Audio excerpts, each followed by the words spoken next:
اس قوم کے آثار آج تک باقی ہیں۔ مدینہ منورہ کے شمال مغرب میں ان کے گھر موجود ہیں۔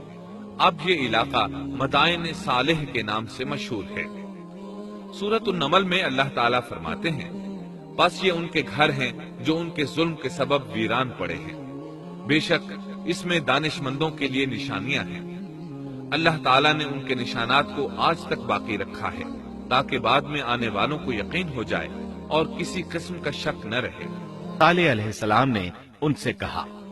اس پر صالح نے کہا کہ اچھا تم 3 دن تک اپنے گھروں میں رہ سہ لو، یہ وعدہ جھوٹا نہیں ہے۔ مطلب یہ کہ تمہیں صرف 3 دن کی مہلت ہے، اس کے بعد تم سب کے سب ہلاک کیے جاؤ گے۔ وہ صالح علیہ السلام کی بات کو رد کرتے ہوئے انہیں دھمکیاں دینے لگے کہ جن عذابوں کا تو ہم سے وعدہ کر رہا ہے، اگر تو سچا ہے تو ان کو ہم پر نازل کر دے۔ اس کے بعد وہ جمع ہو کر مشورہ کرنے لگے کہ آج رات صالح کو بھی مار ڈالو۔ ان کے اس مشورے کے بارے میں اللہ تعالیٰ سورۃ النمل آیات 48 اور 49 میں فرماتے ہیں، اس شہر میں 9 سردار تھے، وہ زمین میں فساد پھیلاتے رہتے تھے اور اصلاح نہیں کرتے تھے۔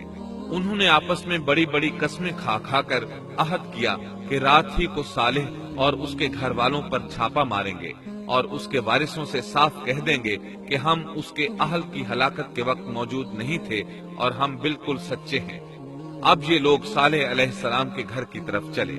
اللہ تعالیٰ سورۃ النمل آیات 50 اور 51 میں فرماتے ہیں، اور انہوں نے ایک داؤ کھیلا، سو ہم نے بھی ایک ایسا داؤ کھیلا کہ انہیں خبر بھی نہ ہوئی، پھر دیکھو کہ ان کے داؤ کا کیا انجام ہوا، ہم نے انہیں اور ان کی ساری قوم کو ہلاک کر دیا۔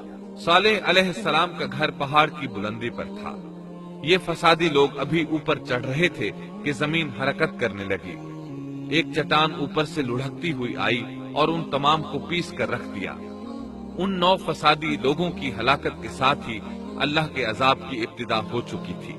چنانچہ صالح علیہ السلام نے اپنے ساتھیوں کے ساتھ اس بستی کو چھوڑ دیا، یعنی وہ ہجر کے علاقے سے نکل گئے۔ صبح ہوئی تو لوگوں نے ایک عجیب منظر دیکھا۔ قوم سمود کے تمام لوگوں کے چہرے زرد پڑ چکے تھے، وہ سب رونے لگے کیونکہ عذاب کے آثار شروع ہو چکے تھے۔ دوسرے دن تمام لوگوں کے چہرے آگ کی طرح سرخ ہو گئے اور تیسرے دن تمام کے چہرے سیاہ ہو چکے تھے۔ اپنی یہ حالت دیکھ کر سب لوگ رونے اور چیخ پکار کرنے لگے، اپنی قبریں کھودنے لگے۔ اب انہیں یقین ہو چکا تھا کہ عذاب کا وعدہ برحق تھا۔ اللہ تعالیٰ نے انہیں پہلی قوموں کی طرح ایک قسم کا عذاب نہیں دیا تھا، جیسے قوم نوح کو صرف طوفان کے ذریعے ہلاک کیا گیا، قوم عاد کو صرف طوفانی ہوا کے ذریعے ہلاک کیا گیا، لیکن قوم سمود کو اللہ تعالیٰ نے طرح طرح کے عذابوں سے دوچار کیا، اس لیے کہ انہوں نے اپنی مطلوبہ شرط پوری ہونے کے باوجود ایمان قبول نہیں کیا تھا۔ عذاب کی ابتدا زلزلے سے ہوئی، زمین حرکت کرنے لگی، اس کی وجہ سے وہ لوگ اپنے گھروں میں اوندھے کے اوندھے پڑے رہ گئے، ان میں اٹھنے کی طاقت تک نہ رہی۔ پھر آسمان میں سخت کڑاکا ہوا، اس کی ہولناک دہشت انگیز چنگھاڑ نے ان کے بھیجے پھاڑ کر رکھ دیے، ایک ہی لمحے میں ایک ساتھ وہ سب ڈھیر ہو گئے۔